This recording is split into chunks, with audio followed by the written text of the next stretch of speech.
चलो बच्चों, आज नमस्कार सभी को। कार्यपत्रक हम 59 करेंगे, पेज नंबर 81। तो पिछली कक्षा में हमने कार्यपत्रक 58 कर लिया है। अब अगली कक्षा में कार्यपत्रक 59 करेंगे। तो पहले इसी गद्यांश को पढ़कर प्रश्नों के उत्तर देना है। तो भारतीय डाक व्यवस्था का जो उन्नत स्वरूप आज हमारे सामने है, वह हजारों वर्षों के लंबे सफर की देन है। भारत जैसे विशाल एवं विविधतापूर्ण देश को डाक व्यवस्था ने एकता के सूत्र में बांधा है। इंटरनेट के युग में भी हाथों से लिखे शब्दों का स्नेह इसी डाक प्रणाली ने जीवित रखा है।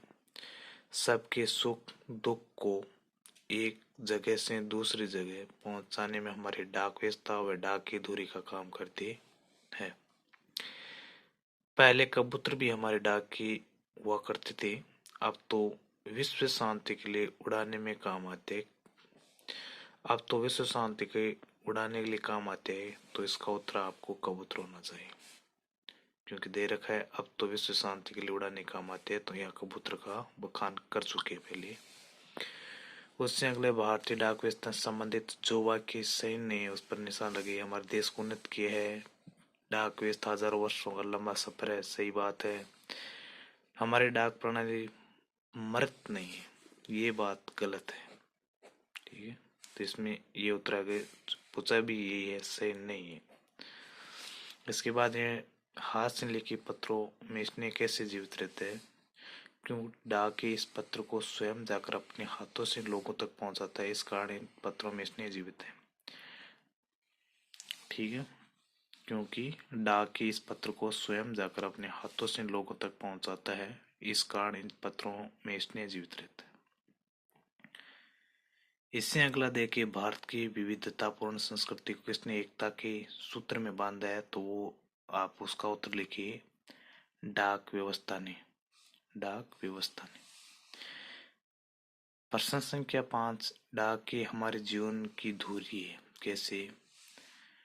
तो इसका उत्तर लिखिए आप, डाक की सबके सुख दुख को एक जगह से दूसरी जगह पहुंचाने में हमारी जो डाक व्यवस्था करता है, इस कारण डाक के जीवन की दूरी है। यानी डाक विभाग द्वारा हमारे जो पत्र व्यवहार होते हैं, उनका एक जगह से दूसरी जगह लाना ले जाना, तो इस प्रकार की हमारी जो दूरी है वो डाक विभाग से जुड़ी हुई है।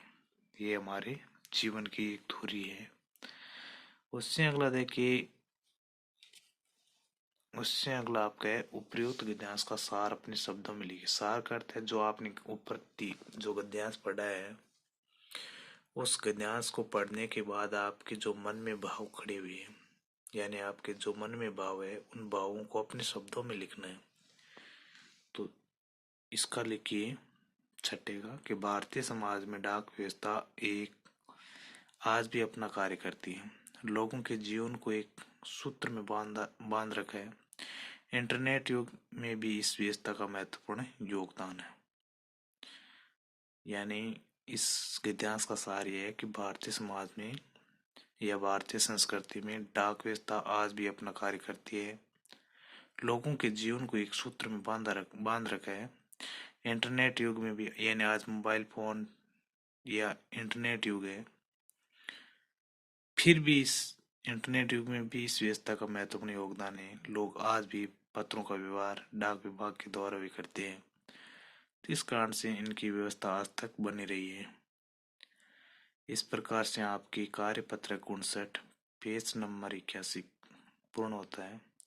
और मैं आशा करता हूँ जो भी हाल ही में प्रस्तुत किया जाएगा वो भी देखेंगे, कार्यपत्रक 60 वाला। इस प्रकार से